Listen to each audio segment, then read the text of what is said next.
It always starts the same way. She doesn't see you. And you, the man sitting there with flaws, with fears, with quiet thoughts you've never shared. She sees something else entirely. Someone else. A version of you that doesn't exist yet. Maybe never will. And in that moment you feel something electric in her gaze. Not warmth, not empathy. It's something closer to hunger. A silent hunger for potential. Not presence. You think you're being seen. But you're not.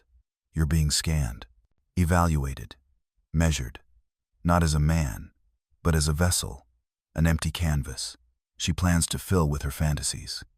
And here's the cruel twist. What is the masterpiece she envisions? It was never about you. It's about her dreams, her scripts, her projections. Carl Jung warned us about this. Not with soft motivational fluff, not with slogans or feel-good mantras.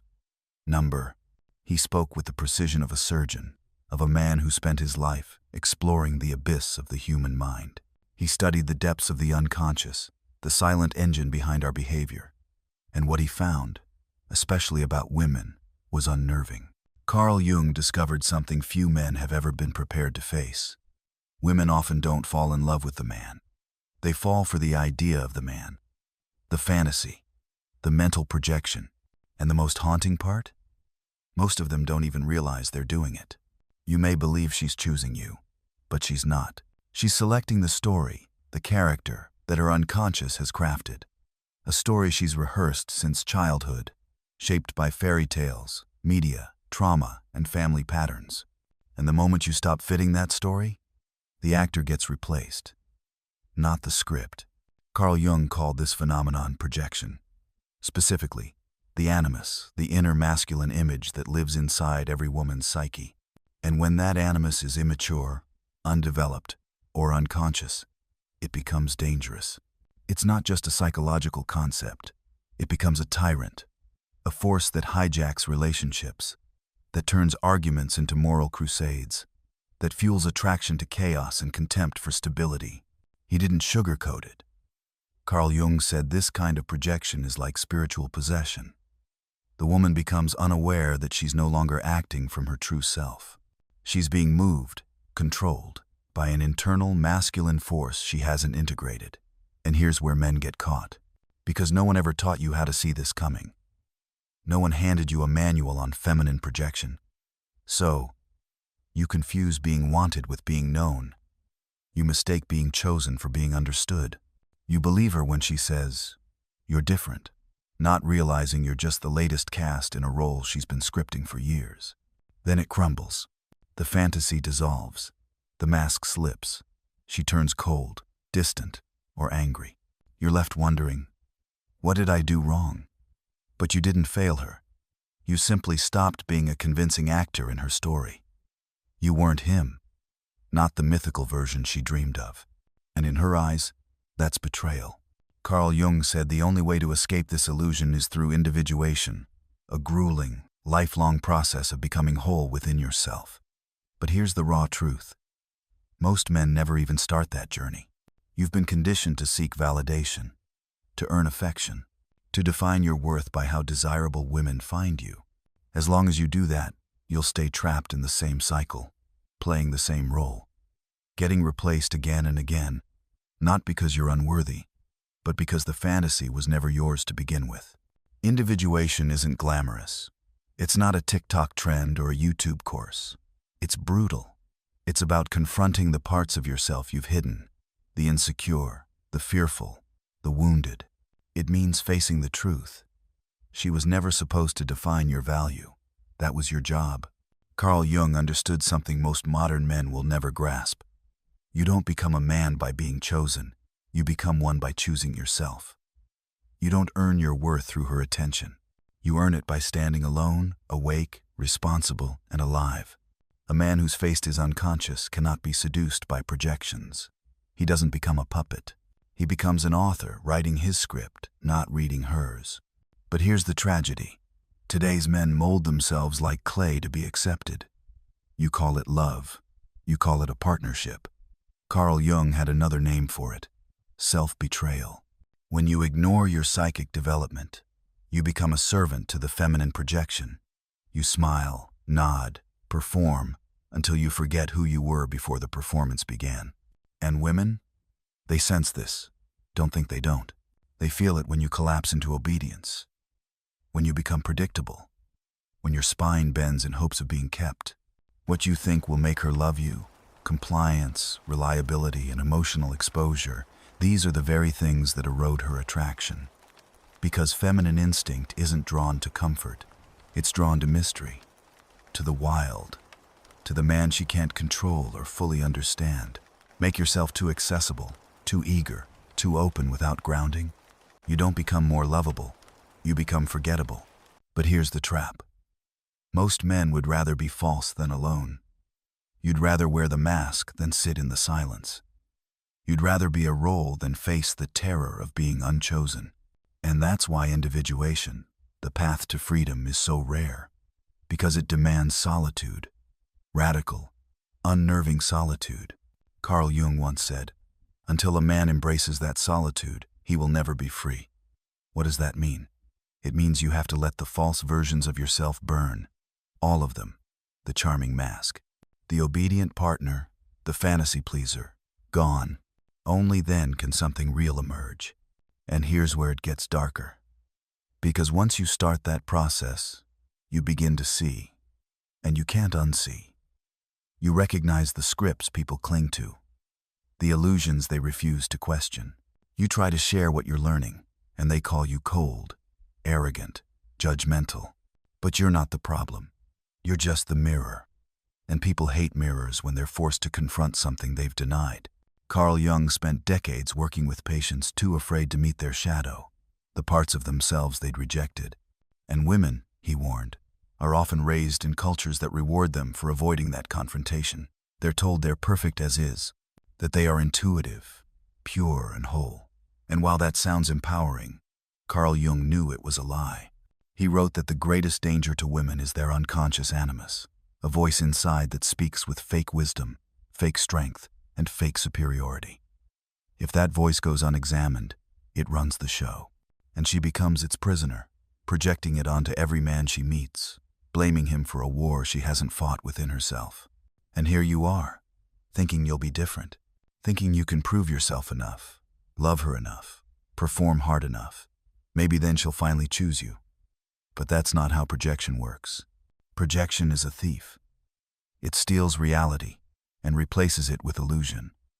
And until both people, man and woman, wake up from that illusion, the tragedy repeats. Every time, each person blames the other, never realizing they're both dancing with shadows. And here's the twist most men never see coming. The woman who once looked at you like her savior will one day look at you like her enemy. Not because you changed, not because you hurt her, but because you failed to keep the fantasy alive. You stopped living up to the script she never told you she wrote, and she won't even realize she's doing it. Carl Jung called this inevitable psychological betrayal. Not out of malice, not out of cruelty, but because neither person took responsibility for their inner world. You didn't lie to her. You didn't cheat. You simply failed to stay inside the invisible role she cast you in. You were never his to begin with. And now, she resents you not for who you are, but for not being who she imagined you to be.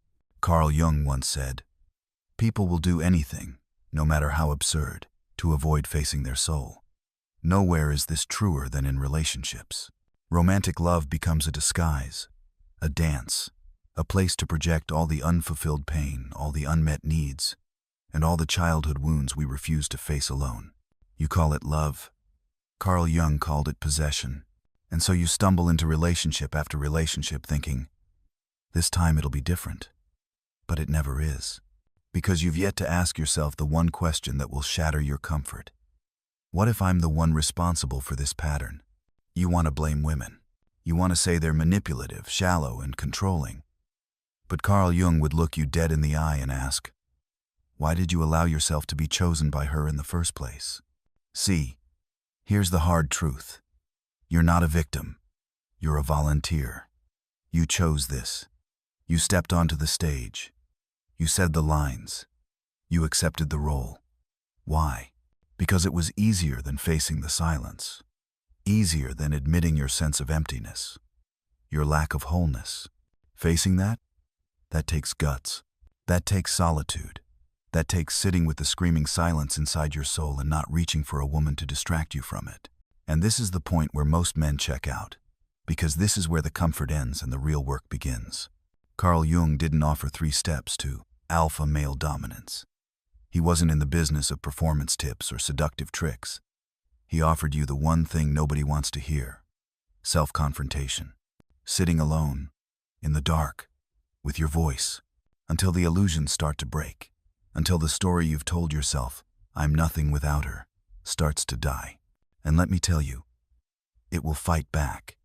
That voice won't go down easily. It will whisper in your ear every night, "You need her. You'll never make it without her.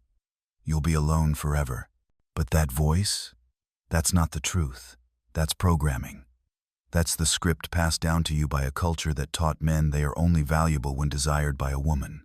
Carl Jung's message was far more dangerous than any pickup artist or dating coach will ever tell you. The man who can stand alone, without applause, without validation, without being needed, is the man who is finally free. Free from projection, free from the performance, free from living as someone else's fantasy. And when you reach that place, something remarkable happens. You don't become cold. You don't become distant. You become real, present, grounded, whole. And here's the paradox. That is when women start to feel most drawn to you. Not because you're desperate for them, but because you're not. Because you've stepped out of the illusion. Because you've become the only kind of man who cannot be controlled. You'll smile, not out of arrogance, but out of understanding. Because now you see that she too is on her journey, that she too must face her shadow, that she must confront her animus, her projections. And you can't do that work for her. You were never meant to. All you can do, all Carl Jung ever did, is walk your path so fearlessly that you become a mirror so sharp, so honest, that anyone who dares to look will see themselves, and most will turn away. But a few, a rare few, will stay. They'll thank you for it. That, right there, is the difference between being loved for the role you play and being respected for the man you've become. And when that moment arrives, when you realize you don't need to perform anymore, you'll notice something strange. You'll notice how uncomfortable people become around you. They'll sense it, even if they can't name it. The weight of your presence unsettles them, not because you're aggressive, but because you no longer play by the rules. Carl Jung warned us, the individuated man is not welcomed by society. He's feared, misunderstood, labeled as cold, detached, and arrogant. But the truth? The truth is far more threatening. You've simply become untouchable, unbuyable, unmanipulable, because you see through the game. And that scares people, especially women who are still possessed by the fantasy of the perfect man. They'll accuse you of being emotionally unavailable, of being too in your head, of being too analytical. But what they mean is, they can't control you anymore. You've stopped reading their script. You've stepped off their stage, and now they don't know what to do with you. Because you're not a character anymore. You're a man. Carl Jung once joked that the gods have become diseases. What ancient cultures used to call divine possession, we now call neurosis. And there's no greater spiritual illness than the modern man who chases love like it's oxygen. You think it's romantic when you say, "I'd do anything for her," or "She's my everything." But Carl Jung would shake his head. Because what do you call love? He saw it as a refusal to carry your soul. You place it on her. You make her the carrier of your hope, your purpose, your sense of identity. Because if she carries it, you don't have to. But here's the twist. One day, she will drop it. She must drop it. Because no woman, no matter how loving, how nurturing, how devoted, can carry the soul of a man who refuses to carry himself. And when that day comes, when she lets it fall, you'll feel betrayed. You'll feel abandoned. But you shouldn't. You should thank her. Because in that moment, when the illusion collapses, you finally come face to face with the truth. The work of becoming a man was never hers to do. It was always yours. And in that brutal moment of clarity, you will have two choices. You can blame her. You can become bitter. You can join the angry chorus of men who mock and resent women for not playing along, who swears them off, who become shells of men hiding behind bravado and blame. Or you can do what Carl Jung demanded of you. You can turn inward. You can begin the lonely, terrifying, liberating work of individuation. You can become whole, not by being chosen, but by choosing yourself. Because the woman you're looking for, the one you think is out there, is not someone waiting to complete you. She's not the missing piece to your puzzle. She is, in truth, a reflection of the part of yourself you've long abandoned. Until you face that part, until you integrate your own inner feminine, you will continue performing. You'll keep attracting women who want actors, not men. And every relationship will feel like a transaction, a lie, a masquerade where both of you wear masks, hoping the other doesn't look too closely. But when you do the work, when you stop running, stop chasing, stop molding yourself to be loved, something extraordinary begins to happen. You stop needing women to validate you. You don't manipulate them. You don't chase them. You don't perform for them. You stand still, not as a reaction, not as a strategy, but as a truth. You become rooted in who you are. And from that grounded place, something rare occurs. You no longer attract women who are seeking a role to cast. You attract women who are seeking the truth. And you'll know it when you meet her. Because she won't demand a performance. She won't test your script. She won't fall for your mask because she isn't wearing one herself. She won't arrive like a goddess asking for worship.